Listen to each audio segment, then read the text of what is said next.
The journey to Brazil is 9 days away, and players wearing the number 9 jersey have scored more goals than any other number, 255, since it was first used in 1954 World Cup. And that's the most dangerous digit. You're watching Sport This Morning on Channels Television. I'm Cecilia Amogbe. Coming up on the program, the buzz is finally over. The real squad is out. You had so many squads before the final one came out, but the gist is African Nations Cup hero Sandemba, he is not part of that list. And also Chan, talking about the African Nations Cup where Nigeria finished third, the MVP of that particular tournament, Ejike Ondoyin, also missing out. And for Ogenye Onazi, he denies involvement in match fixing. He is part of the squad. He was able to make it for the Super Eagles. Also coming up on the program is the final leg of the AFN Golden League shifts to Warri. It will no longer hold in Benin this weekend. And also on the program is the French Open. The last 8 is here. And one thing it's for us to look out for, it is the all-Spaniard game, which is going to be between Rafael Nadal and David Ferrer. Tayo Salam will be joining me after this highlight where Nadal shows he is still the king of clay, dispatching unseeded Dusan Lajovic in straight sets.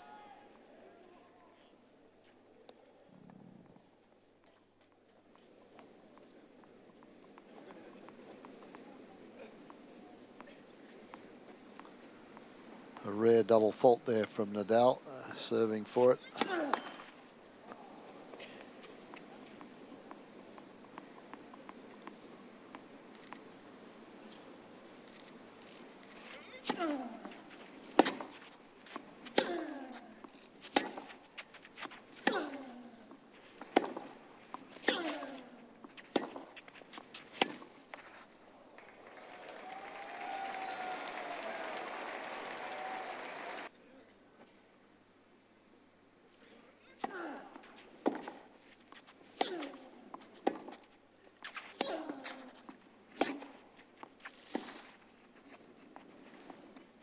Well, he's made it, and the smart shot there.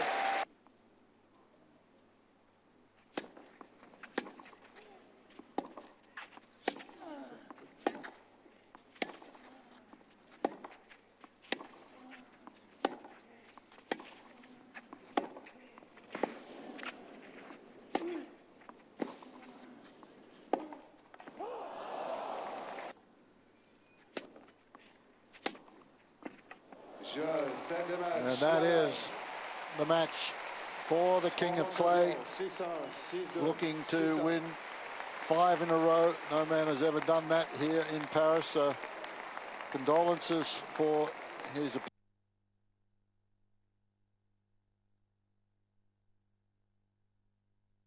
It was a cold one for Rafael Nadal. Well, he wasn't really, a tough opponent, so to speak. Tayo Salam is here. Tayo, good morning. Yeah, morning, Cecilia. That was a very easy victory for Nadal. Yeah, so easy. He remains on course for that ninth title at Roland Garros. Yeah. I certainly wouldn't bet against Nadal winning another one. Okay, because he's playing against David Ferrer. Yeah, it's not going to be easy against Ferrer. Okay. There's no doubt about it, but I still tip Nadal to come out tops. Okay, let's just get started with the program. Of course, we'll start with the Super Eagles list. Just as early as 5 p.m. yesterday, Twitter was buzzing, and everyone was like, what are we waiting for? Is it a budget? But the World Cup list was more than that. As at 11 p.m., people were still asking on Twitter and on Facebook, when is the list going to be out?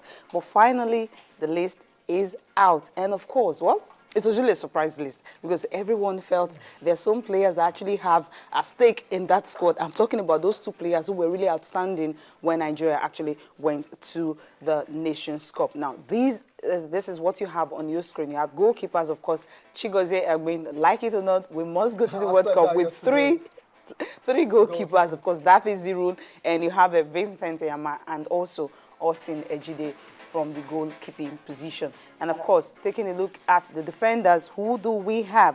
We have the usual suspect, Ederson Echejile. Everyone knew he was definitely going to make it.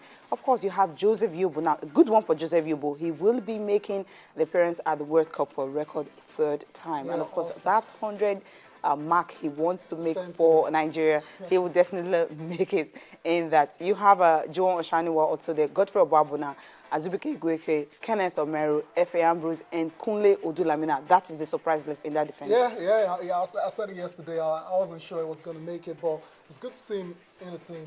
He's done very well, especially, you remember, during the Nations Cup for home-based players. It was immense for Nigeria in South Africa. Good one. But for Joseph Yobo, you said something about the century now. Yes. Yeah, but you can't be that sure it's going to get it.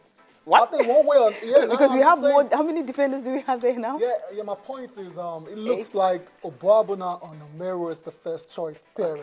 Okay. So maybe somewhere in between the games they can get a substitute appearance for just at least a player that can, of course, make 100 caps for Nigeria. He deserves that. Now, looking at the midfielders, you have of course, John Mikel will be a good one for Mikel. He will be making a World Cup appearance for the very first time in his career. No one had ever thought about that because he was supposed to be in South Africa 2010. Remember, he was injured and of course, the player was brought in to replace him. And going on Nancy, that's the guy you have a whole lot of. We'll talk about him much later on the show. And Ramon Aziz, Michael Ochembo, and of course, Ruben Gabriel. Ruben Gabriel also is on that surprise list in the midfield. That's a proper, what do they call them now? They call them gate crashes. That's a proper one right there. I don't know where that came from. He might not even get his spot, you think? He might not play? No, I don't. It doesn't matter. He's made the World Cup. That's going to be against his name. You know, if he plays or not, that's a different case. But he hasn't been playing too well. Precisely. He's had issues in the Scottish League. I think it was with Kilmarnock. You know, he was finally released. He was released, and he hasn't got to play too many games. And you wonder what criteria was used to get him. Ruben Gabriel into the team. Very talented player, there's no doubt about it. When he was in Nigeria, still in the Globe Premier League, we saw the caliber of player he was then. But at this moment, I don't know how he managed to get into that team at all. Okay, but he's in. Okay, we have forwards now. We have Osaze Odemige. Of course, that's a good one, appearing for his 2nd World Cup. Ahmed Musa. Well, someone actually said they would rather drop a Mikel than dropping Ahmed Musa. Well, it was just a joke on Twitter anyway. Shola Amobi, of course, is in. Emenike Emmanuel is also in. Babatunde Michael, he's in. Victor Moses and Uche Owanfo. Wow. Surprise one here. Yeah, a couple of surprises. Babatunde Michael, actually we have 2 Babatunde Michaels in this team. There's Michael Babatunde Uchebo. And then we have this Babatunde Michael. Now this is the Uchebo. Yeah, this is the Michael. This is the Uchebo. No, Babatunde Michael. I don't know, but this is the Michael Babatunde. This is the Michael Uchebo, yeah. That's the one that is on the list. No, there are 2 of them in the list. Okay. So we have one Babatunde Michael and you have a Michael Uchebo. So what we have Michael Uchebo and Babatunde Michael. Okay, Babatunde Michael is among the strikers, then Michael Uchebo is among the midfielders. Yeah, the Michael Uchebo's middle name is Babatunde as well. I'm just trying to create some light moments out of that. Okay, yeah, Michael's so and Michael Babatunde Michael, surprise one as well. That's a proper, another gate crasher if you ask me. Okay. I don't know how he's managed to get into the well list. Well, he's in there. Keshi definitely has his reasons. I think he plays in Ukraine. Yeah. I don't know really, but the thing is the options are not that many for the country for in that position. But which players do you think should have made the list that are not here? No, really, there's no one. Okay, now let's just take a look at the dropped players. Okay, the players are not here. You have Ejike Ozuen, he's not here. You have Joel Obi, is not here. Sandumba is not here. Daniel Akpeyin, we know that definitely he wasn't going to go. Nosa Igebo. You have Obina Nsofo, Nnamdi Oduamadi. So these players should have made it better than some of the ones that you have there. Ejike Ozuen, I'm surprised that he didn't make it. I am shocked actually that he didn't make the team. Sonumba as well too. Were you shocked? He actually came in late. Yeah, he said he had visa issues and all that. Yeah. Do you think that was the reason he was dropped, or because he's playing in 3rd division? His club has been relegated to 3rd division in France. Yeah, I'm going for the latter there. Okay. He used to play for 2nd-rate team in the French league at the 2nd division in Bastia, Bastia. I think same thing goes with Nnamdi Oduamadi as well, to on loan in the Serie B. I think Kesh is just saying, those guys, if you're playing in the 2nd leagues in Europe, you're not good enough to play for the Super Leagues. I think that's the main reason he hasn't made it. But Ejike Ozuen, that's a surprise. Like, come on, this guy played on the Keshi, and Keshi fully knows what he can do. He knows his ability, and I'm very, very surprised he hasn't made the team. I don't know what has happened there. but Keshi has the final say, like I always say. Obina and Sofa, remember the 2 goals he scored against Inter Milan, thinking that would get him into the squad. I don't know, really, yeah, but surprised at that. Like I always say, the box stops at the table of Stephen Keshi. But what we really have that is interesting about this squad is you have a Mikel Obi who played for under 17, under 20, and of course Super Eagles going into the World Cup. Ogenyo Nazi, the same thing under 17, under 20, and of course went on to play for Super Eagles. Ramon Aziz, the same thing. And you have a Kenneth Omero who also did that. So it's like we have about close to 5 players that were, that actually progressed from the under 17 level to the Super Eagles level. I think this is really a good progression because before now we feel these players will just fizzle out after the under 17, under 20, under 23. You don't see them anymore. We're having close to 5 players here: Ramon Aziz, Ogenyo Nazi, Mikel Obi, Kenneth Omeru, making it through the group phase of Nigerian international games. Simply means this is huge for the Super Eagles. Yeah, it's a good one, really. I remember we used to complain about players not making the right progression from the age grade tournaments into the Super Eagles, and you talked about 5. I think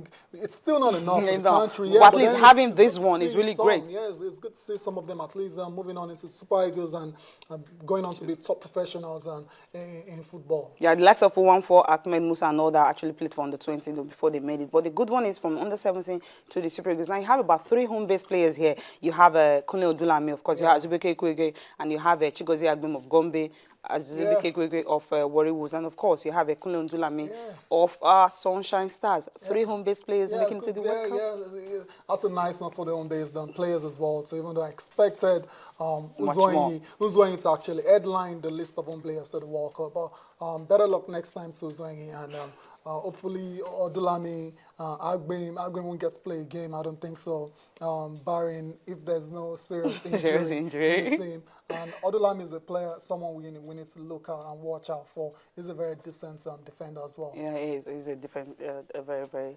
well, he's good. All right, let's just, you can talk to us on Twitter, of course. The players you feel, you heard what Hayo said. He's surprised that some players actually made that list. On Twitter and on Facebook, send in some messages. What you think about it? Which of these players that were dropped you feel should have been in the squad that are not there? But the good thing is, whatever players that we have here are the ones that will be at the World Cup, whether we like it or not. That's the final list coming from Nigeria Football Federation, coming from Coach Stephen Keshi, and of course, he's already with FIFA. Okay, from that on, we'll move straight to athletics. Before we talk about athletics, of course, we'll go straight to what is happening to Ogenyo Nazi. He said he is clean. He's really not part of what happened. Yesterday we had in the papers, and of course on Sunday everywhere, that he is part of a particular match fixing scandal. But what he's saying now is that he actually walked away. He denies any involvement. You can see, if you can see his couple of tweets. We actually got this one from his Twitter handle, where he actually tweeted and said, look, he wasn't part of it, because if you check the money that will be giving out, a yellow card is set for like 50,000 euros, then for a penalty 100,000 euros and all that, and of course he earns more than that. And this is what he actually tweeted, and he said, because he is, if we can just have this thing stabilized, because interestingly this is the same stated version in the publication. When he got there, he actually walked away, and on the day of the meeting, he had earlier that one of the associates, Okoroji, actually told him something, and he just he didn't really want to be part of it. And so he said he's focused, and of course, he is clean, and of course, he really wants to move on. He's loyal to Nigeria. Definitely, he wouldn't want to fix any game at the World Cup for Nigeria, not for any money. Yeah, it's a very unfortunate one for Nazi. It's very clear he was in the wrong place at the wrong time. And you wonder why he managed to find himself in that position, because from what he's saying, he had a proposal as regards an endorsement and all. And you wonder why he had to go to the meeting himself. He could have had his managers or his handlers actually go represent him there. If he had done that, then he wouldn't have been roped into this kind of ugly situation. Match fixing is a scourge that has been in the sport for a long time now. FIFA and all the other governing bodies, they've been trying to actually get rid of it. So it's not a very good one for Onazi. Even though he has come out to deny any wrongdoing, he hasn't been investigated, obviously. He hasn't been found guilty of anything, but then it still leaves that dark cloud over his head.